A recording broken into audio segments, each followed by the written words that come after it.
Welcome to the Peak IDV Executive Series, where I speak with executives, leaders, founders, and change makers in the digital identity space.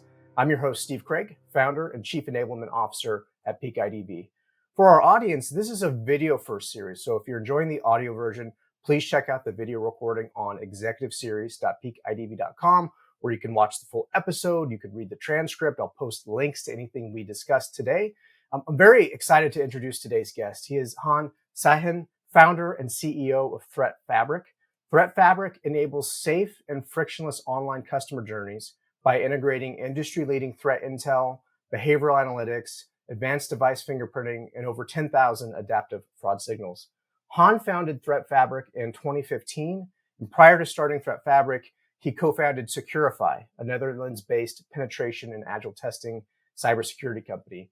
He's a trained information security professional. He also served as a cybercrime expert at ABN AMRO Bank for several years. Welcome, Han. I'm really excited to have you on the podcast today. Thanks for having me, Steve. I'm looking forward to having a fun session. Excellent. Thanks for joining now. If you can, please briefly describe ThreatFabric. What is your company? What problems are you solving in this space?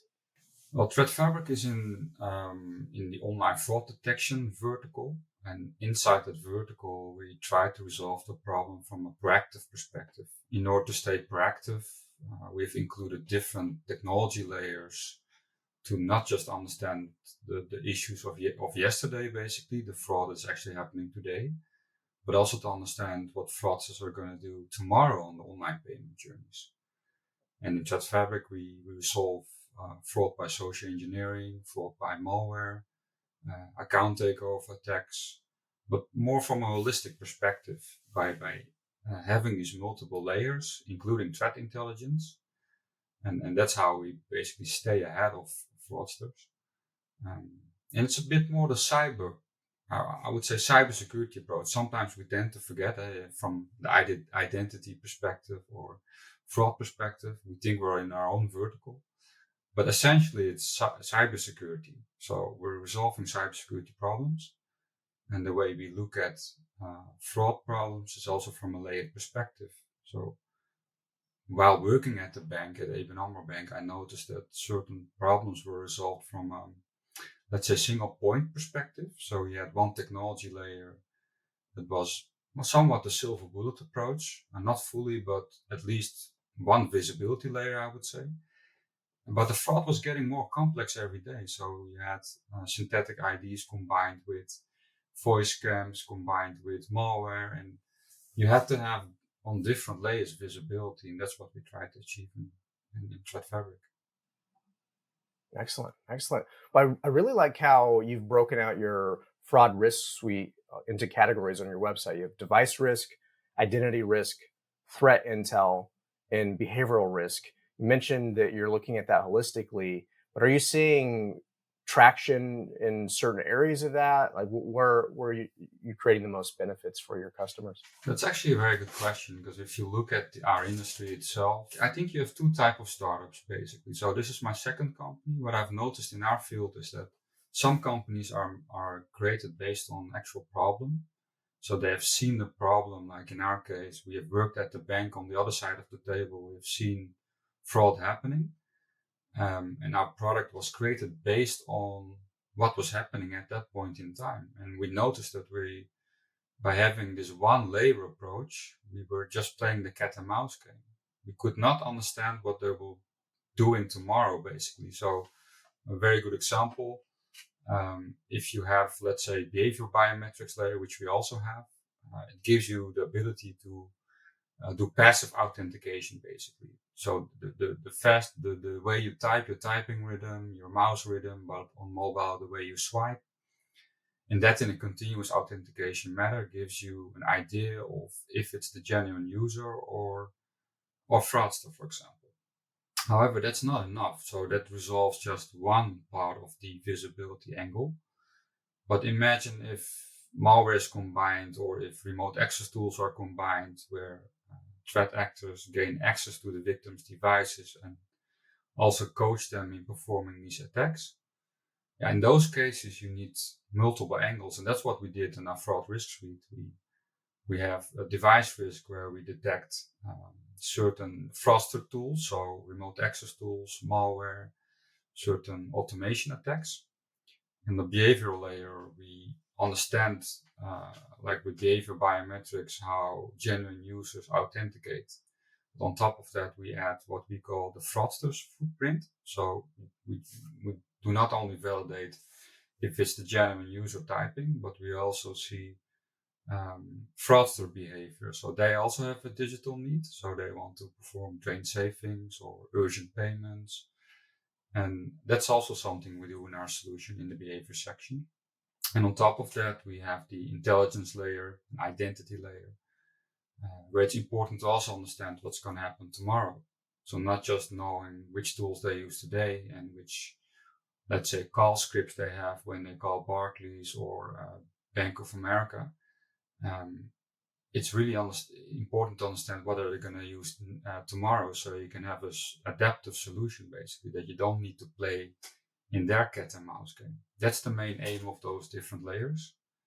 And I think the market itself is demanding that from us, Steve. So basically, if you look at the fraud problem today, it's not just one synthetic ID attack. It's a combination of multiple, let's say, fraud tactics they use to eventually exfiltrate the money. Does that make sense? It makes a lot of sense. And one of the questions I was thinking to ask you, which you kind of answered, was when you talk about 10,000 adaptive fraud indicators, and it's a very impressive number. You mentioned some of the categories like the behavioral, and perhaps it's actual device intelligence and the fingerprinting and the footprint of a fraudster. Are there other categories in that 10,000 without going into anything too proprietary? Like, how do you think about that as a whole? What we have as an approach is what again started while working at one of those financials. What we noticed is that so Martijn Dekker, the CISO of ABN AMRO, actually came in at some point and he told me, please don't make a solution that's only good for the yesterday's problems. So how can you stay ahead? And in that case, he also mentioned, I don't want you to perform continuous risk scoring. I want you to have been the race of accurate fraud indicators. So how can you provide as many fraud indicators as you can? That starts with, for example, in voice scam attacks, you have these call spoofing apps. You're being called by a fraudster impersonating the number of the bank. And in those cases, those apps use VoIP. So while banking, we just say a victim was on the call and he had a VoIP type app running while banking. And that's an anomaly. We don't say it's fraud. We just say during the online session, we saw this indicator. If you combine it with the way somebody types, the fact that its screen is being taken off by remote access tools, it's usually like a layer of indicators leading to actual fraud. And if you overjudge it, so what sometimes happens in our field is that we immediately give it a risk and we immediately say it's fraud, then you don't utilize what the banks usually already are doing in the backend. So they have more context information, etc. So what we try to achieve is win that race of fraud indicators. So give them as many fraud indicators as fast as possible prior to the transaction. And we do that from different angles. It can also be threat intelligence, where we say, okay, these threat actors have shared call logs on what to do when you call a victim of Bank of America or Zelle. What do you need to say to people that you sell? And that journey is very specific. So these threat actors are basically sharing this information on the dark web, and we try to analyze what they're doing. And also threat model, like what can you expect tomorrow with this synthetic ID climate using voice scams. And those type, you need to think about, well, I have young kids. I always think about what their digital world would look like. And then I realize, what we're looking at today is basically still mitigatable, but what happens when there are so many ways to perform, deep fakes and so on. Yeah. So it's a very interesting age we're in, I think, as parents as well, by the way. Makes a lot of sense because the more of these indicators that flag, probably the higher probability there's an issue versus if it's a thing like a VPN usage. I travel and I use a VPN when I'm on a Starbucks Wi-Fi, and anytime I'm on that, I trip the flag for a banking service. It's like I'm specifically using the VPN to protect myself, and then I'm getting blocked. So really understanding what's good customer activity and what's not, like Zelle fraud and Zelle is more of a U.S. based property. I personally don't like the term, to be honest, because to me, there's also a misunderstanding in the field about certain terms. But I segregate them in, you have fraud by social engineering and people are pushed to do things. In Europe, it's also sometimes called authorized push payments. Even that term, I think, is quite wrong. But it's just fraud by social engineering. And then certain peer-to-peer channels, certain instant payment channels are abused. Eventually to perform fraud. So everywhere where you have fast payments, easy payments, you have fraud. That's a fact. That's basically by design today. And that's what we're also seeing in Europe, but also US, where like actually transferring money in an easy way, where you have a lot of interaction and an easy, let's say, convincing of what to do. That's where you will have fraud. And that's something like, even in those cases, I would say it's possible to give a peace of mind. And I'm a strong believer of that. So even in this fraud pandemic, as we call it in our world, you can still have a peace of mind because there's enough technology out there. It's not just us, but the technology is so good. So that's why I'm actually positive today. People are always complaining about all the threats, but if I look what vendors are doing today, it's really good for the coming 5 years, even with all these deep fakes and so on. Those are just not good enough yet to bypass all liveliness and all biometric controls in place. But we should not be blind to what's going to happen in 20 years or so, because that's a totally different beast. Yeah, the common denominator I feel like with fraud and social engineering is the human who's at the center of that transaction. And whether you're in the US or you're in Europe or Asia, there's always going to be a fraud attack, and what works in one region can work in another. I know you're based in Amsterdam, in the Netherlands. Are you predominantly serving Europe, or do you work in the US, North America, Latin America? What markets do you work in? Yeah, we have three main regions at the moment. So we started, of course, in Europe. We're still expanding in Europe, but we also have customers in Australia and US. And the last two are mainly our target regions at the moment. And it's going quite well, I have to say. And what's really interesting is that we have, for example, certain customers in Italy where certain tactics are quite creative. And we see those tactics happening in the US as well. So these threat actors also share cross, let's say, region or what, like it's an international problem, I would say. And it has to do with the availability of tools. So at some point in time, you saw in remote access attacks, AnyDesk being used in TeamViewer.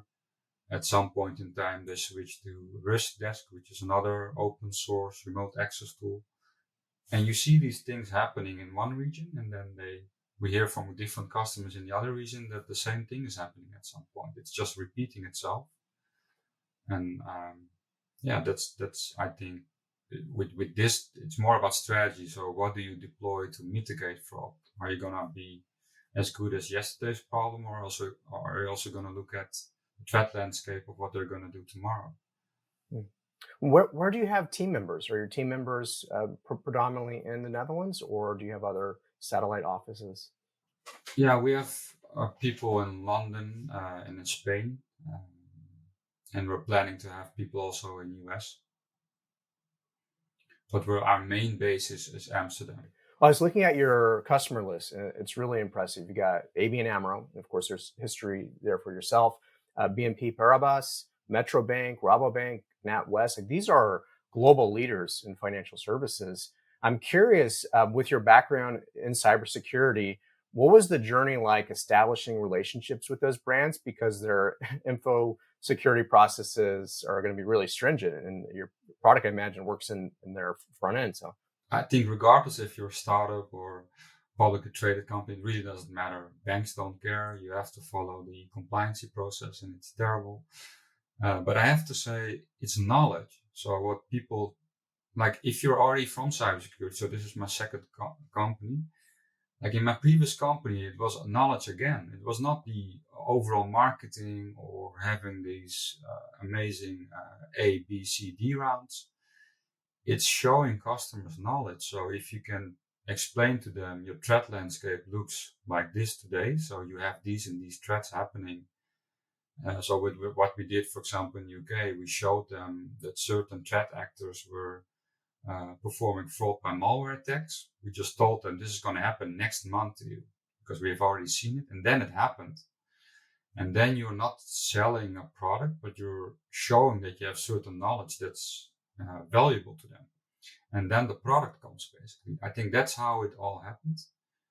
Um, and also, like we've learned, at least I have learned from our previous business on what to do. So I set the governance properly in the beginning.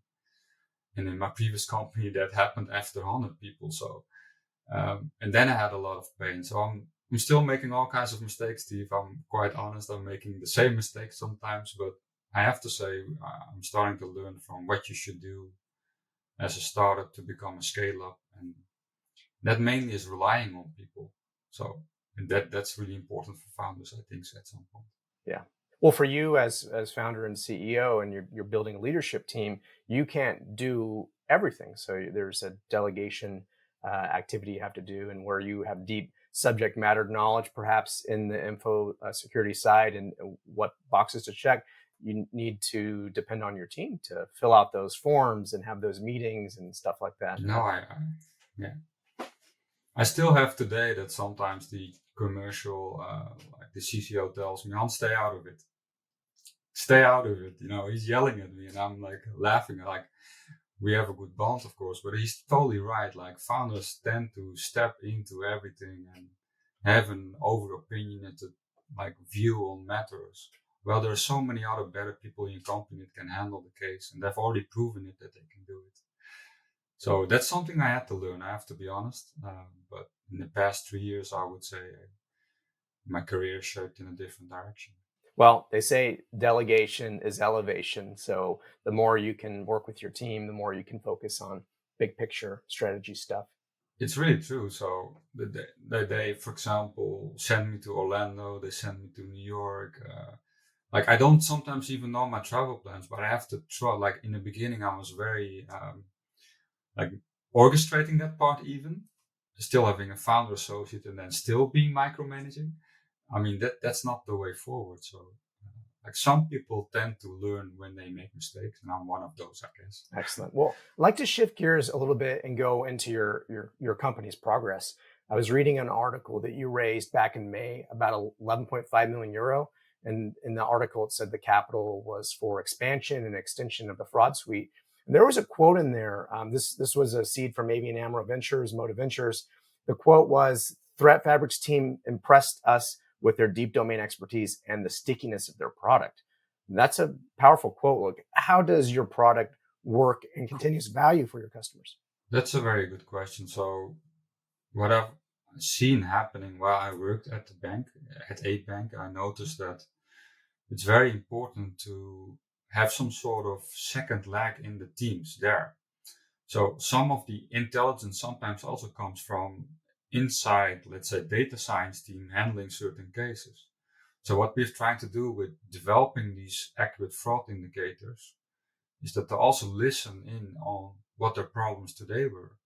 And one of them, like for example, in those voice scam cases, told us, okay, we've seen them shift from AnyDesk to RushDesk at some point. Well, with those signals, you really have to act on it, because you know that if one of those customers is experiencing that, then you know that some other customers in another region will as well. And you have to do that from a proactive perspective as well, because you already know what the list will look like in the end. Like fraudsters are geniuses, but they're also not that smart. Let's be honest. So you can already think of what their next steps will be, and I think we should deploy what we do in cybersecurity. So what we have also designed in our solution is what we call fraud tripwires. It sounds very strange. It's like honeypots. We already know what fraudsters are going to do in online payment journey. For example, they have a strong need like drain savings. They want to drain all the savings to the payment account.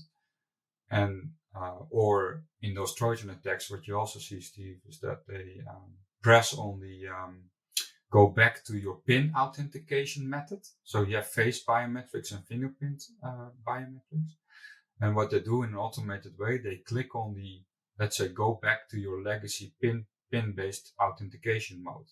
That's a strong need to have from Trojan perspective, because when they do that, they can keylog all your PIN, let's say, and then they can automate the attack. And that's a strong need these attackers have.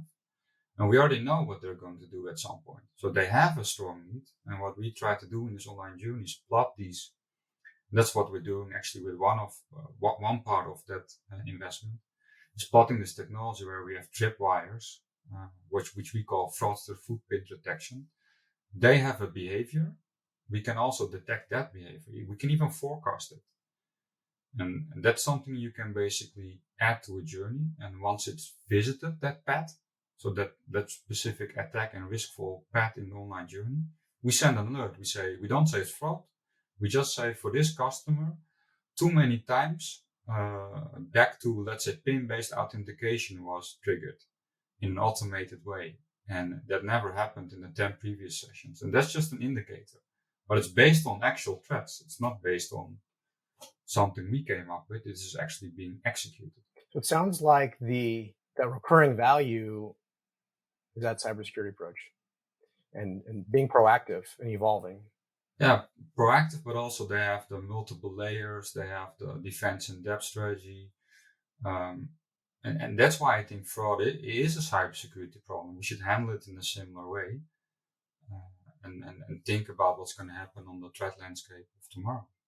I think a lot of cybersecurity professionals think about the threats coming from outside of the organization or outside of customer experiences. They're thinking like service attacks or hacking, but this end-channel fraud exploiting the human mistakes around phishing or getting breached data is actually a much bigger problem. But then that gets pushed to the fraud department, right, versus the cybersecurity side of it. Do you see more converged thinking as these attacks get more sophisticated? 100%. So that's actually why it started with Citibank, I think. They had what is called a fraud fusion center, where cybersecurity experts and fraud analysts, which are usually very analytical people looking at payments and journeys. That's a totally different mindset than a reverse engineer or a cybersecurity monitoring expert. But those two worlds today are needed because sometimes you have data breaches leading to account opening fraud. And those type of, let's say, threats are like force certain organizations to work more in a fusioned way. And what I still think is a bit missing, but we're one of the initiators of it, is what's deployed in cybersecurity with the MITRE ATT&CK framework. That's a framework, I'm not sure if you know it, but it allows you to put things in certain tactics and in a very scientific way. So like a fraud can have an entry, which is the victim can start, for example, in a social media channel like Facebook or whatever channel. That's an entry point. And you can put these attacks in certain layers and you can make it visible on where your detection gap actually is. And in fraud and identity, you don't have that. So it's all based on certain, let's say, non-scientific matters, meaning, okay, you need certain compliances like FIDO or you need biometric, whatever. It's driven by usually compliance, not so much about how your detection or authentication gap is actually happening on the landscape. And Gartner is providing what they call a fraud cyber kill chain or a cyber fusion kill chain. And that's where I think we should go towards, because then it will become clear for any organization, okay, for fraud plus engineering, I have these and these gaps. Need to make it visible, I think, for organizations on where the actual gaps lie and what type of measures are needed for that. Well, there's a lot of frameworks out there around cybersecurity, and there's ISO standards around how to protect your organization. Fraud is still evolving. And then, this new threat, a new opportunity at the same time with AI, generative media. A lot of companies are thinking about, well, how do I use that for productivity? How do I improve customer journeys? I don't think organizations are thinking about how it could be used to exploit and create fraud, to launder money, to break into accounts. Have you seen more sophisticated attacks leveraging these AI generative media approaches from fraudsters? Because they should have access to this tech.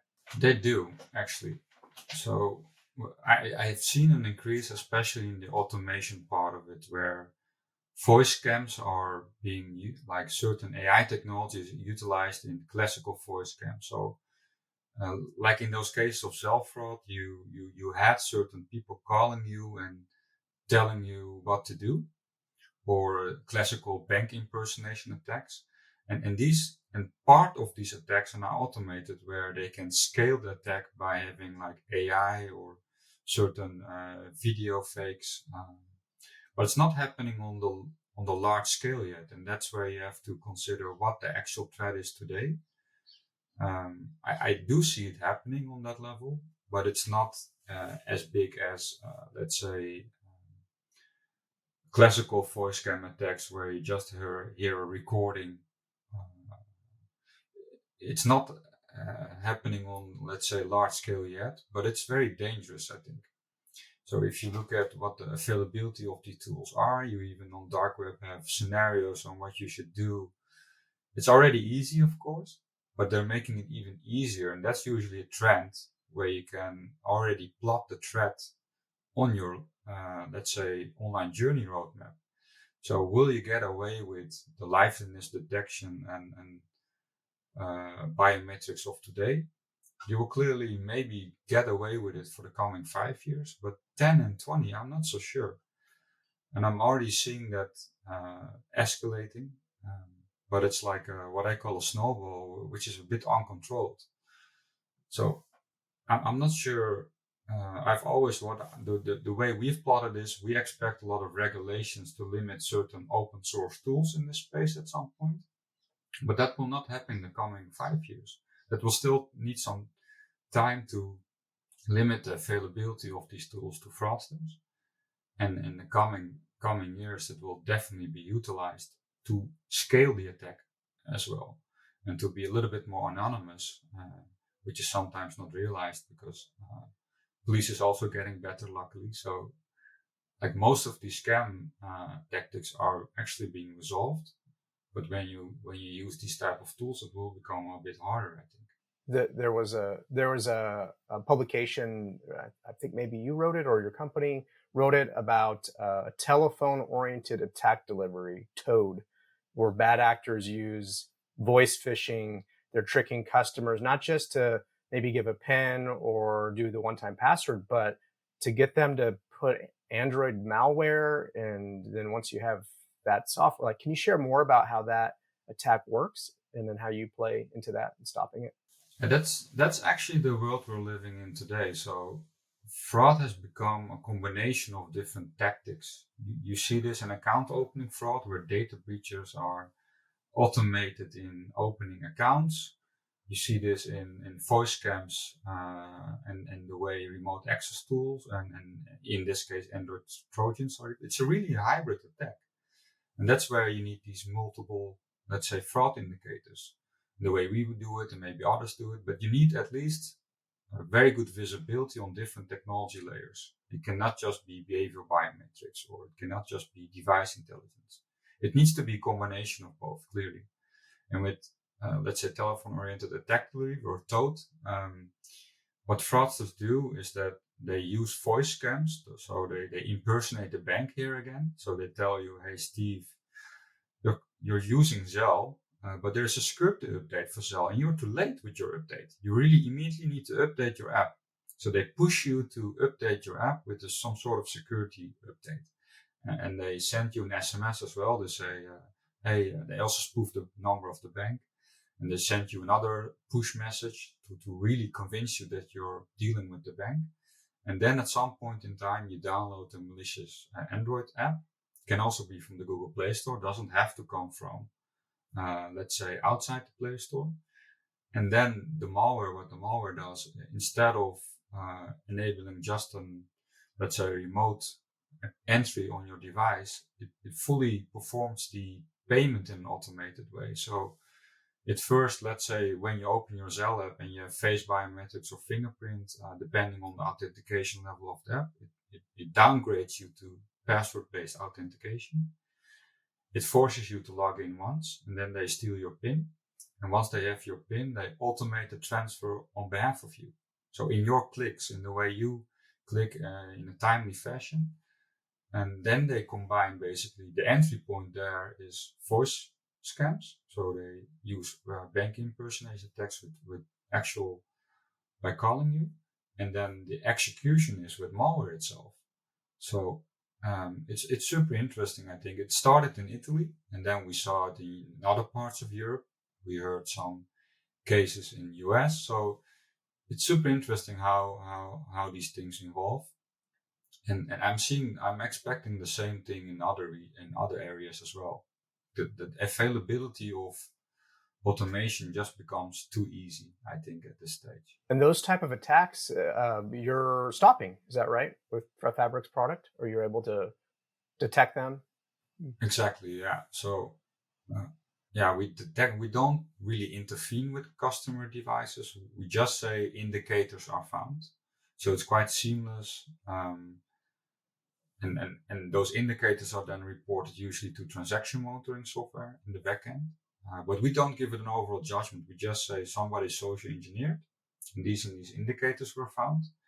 And based on threat intelligence, we also have seen on that side that they did a downgrade attack on your face or your fingerprint biometrics and transferred money to certain. Those indicators are all shared with the bank.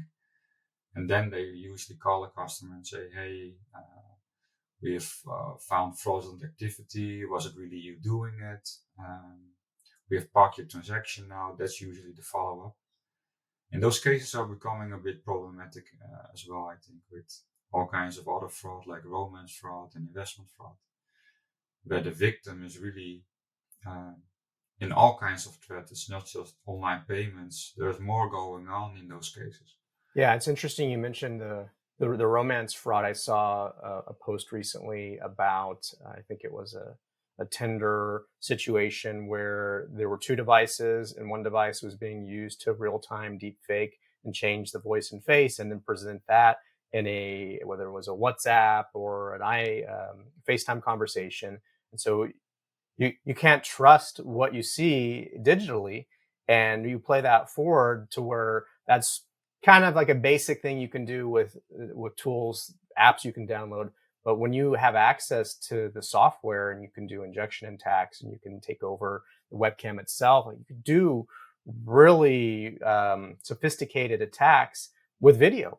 So do you think that the voice phishing eventually goes to like video oriented attack delivery? Like, don't bring them to ideas, Steve, but I do think that, like, that's what we do. So we threat model what's going to happen tomorrow on these online payment journeys, and clearly this is our path.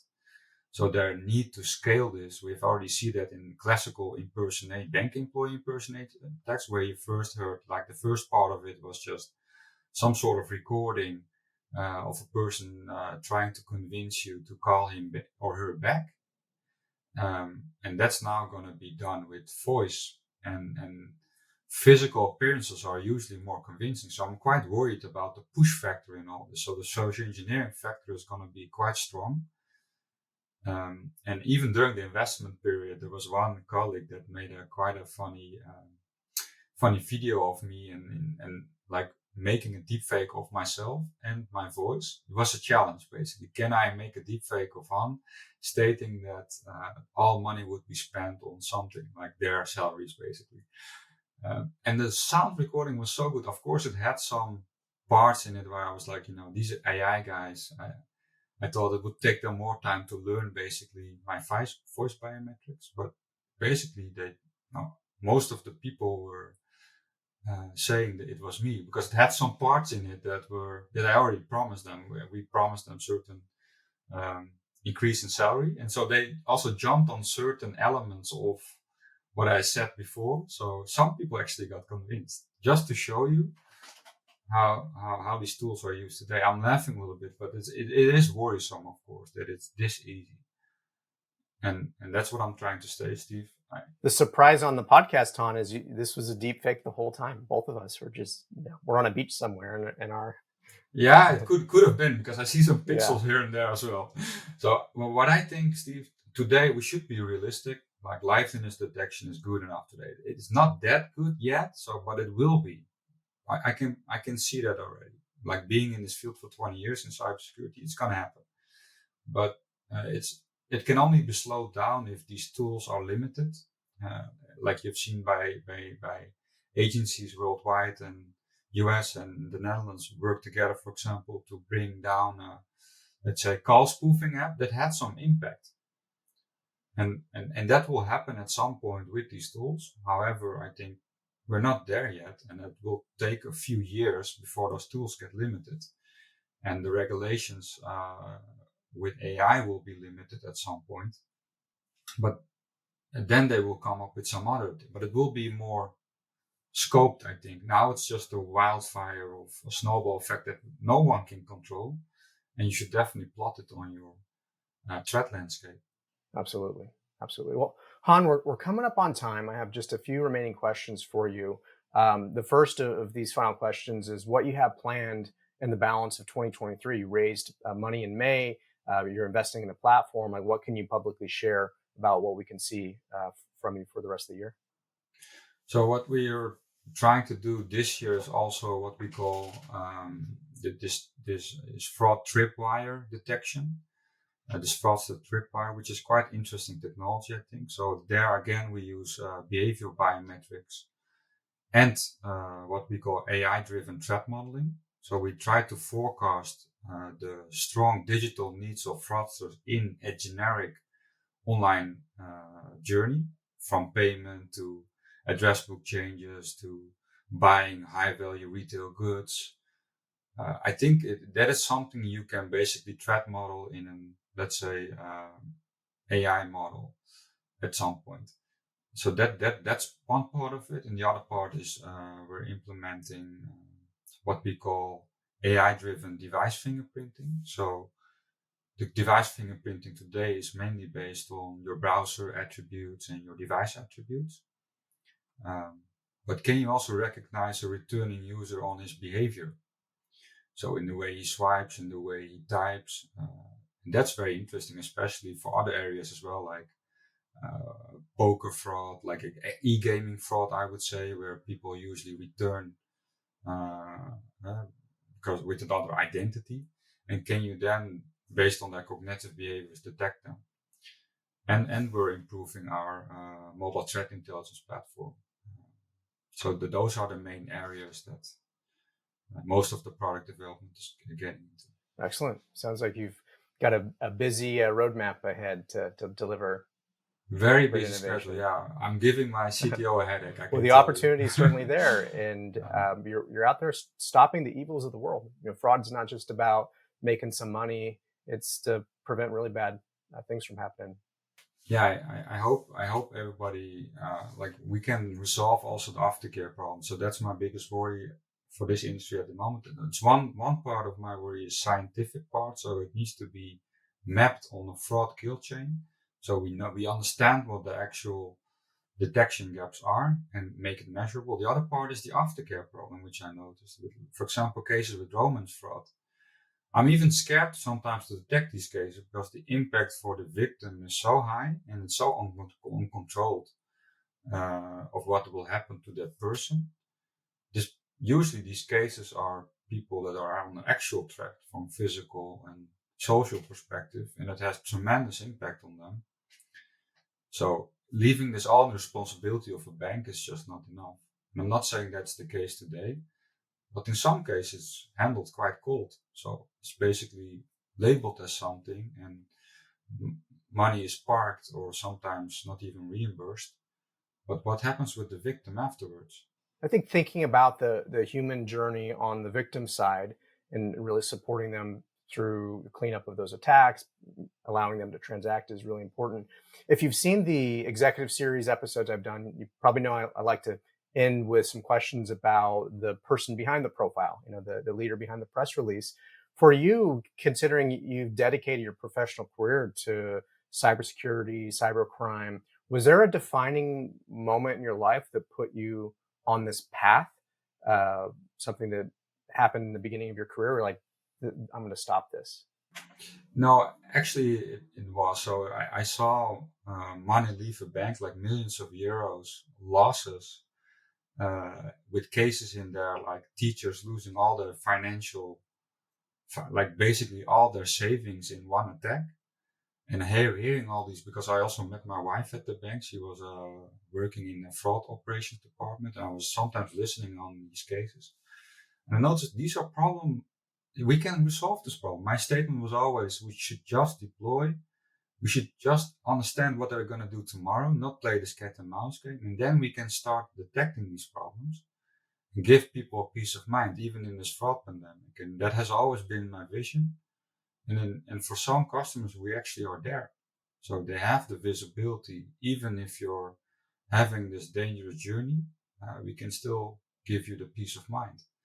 I'm not saying it should always be the responsibility of the bank, but it is possible today. So I'm quite happy with where technology in general is. We just need to open our eyes on what's going to happen in 10 years. So let's look a bit further than 5 years, please. Because I already know, like in 5 years, it will still be an uncontrollable snowball.